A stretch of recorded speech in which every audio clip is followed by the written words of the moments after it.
রাশিয়ার করার জন্য লাগবে 125 সিসি অথবা 100 বা 110 সিসি গাড়ি। কেননা রাশিয়ার জন্য ফুয়েল কস্ট যে বাইকে কম, ওই বাইক দিয়ে আপনি আর্নিংটা বেশি করতে পারবেন।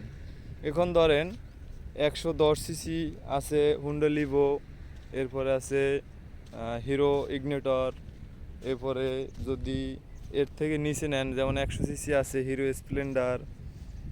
এই গাড়িগুলো আসলে খুবই তেল সাশ্রয়ী থাকলে আপনার দেখা যায় 130 টাকা ভাড়া আসছে, ওইখান থেকে 10 টাকা আপনার ফুয়েল খরচ যাবে। এখন আপনার যদি গাড়ি বড় নেন, ওই ক্ষেত্রে কি হবে, ওই 130 টাকা যে আপনার 130 টাকা যে আপনি টিকছে, ওখানে 130 টাকা টিকবে না। দেখা যায় আপনি 150 টাকা একটা ভাড়া নিলেন, ওইখানে ফুয়েল খরচ যাবে 30 টাকা।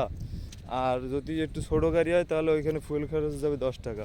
তো আপনি হিসাব করেন না, সারাদিন এরকমের অনেকগুলো ট্রিপ মারলে আপনার কত টাকা টিকে। তাহলে আপনার আবার স্পেয়ার পার্টসের দাম অনেক কম, ফুয়েল খরচও কম।